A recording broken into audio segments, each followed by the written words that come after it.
హల్లెలూయా. అన్నీ తెలిసిన దేవుడు అండి. సమాధానంగా ఈ లోకానికి దిగి వచ్చాడు. అయితే ఏం చెప్తున్నాడంటే నీ దగ్గర ఉండాలి. అది ఏముండాలి చెప్పండి, ఏముండాలి? సమాధానం నీ దగ్గర ఉండాలి. నీ దగ్గర లేకుండా మందిరంలో కూర్చొని ప్రార్థన చేసినా, చప్పట్లు కొట్టినా, కానుకేసినా, అబ్బో అన్య భాషలు మాట్లాడినా ఉపయోగం లేనే. సమాధానం లేకుండా ఎంత సేవ చేసినా వేస్టే కదండి.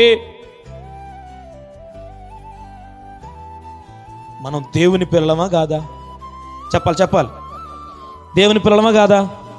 నిజం చెప్పండి. నేను దేవుని బిడ్డనండి. ఒకసారి నువ్వు దేవుని బిడ్డవైతే నిజంగా నీలో ఉండాల్సిన మొట్టమొదటి లక్షణం సమాధానం. మత్తయి సువార్త 5వ అధ్యాయంలో మనకి ఆ మాట దొరుకుతుంది. సమాధానపరచువారు ధన్యులు, వారు దేవుని. నీ దగ్గర సమాధానం లేకపోతే, ఇతరులను సమాధానపరచకపోతే, పౌలు అంటాడు ఆయన క్రీస్తుతో కూడా మమ్మల్ని సమాధానపరిచెను.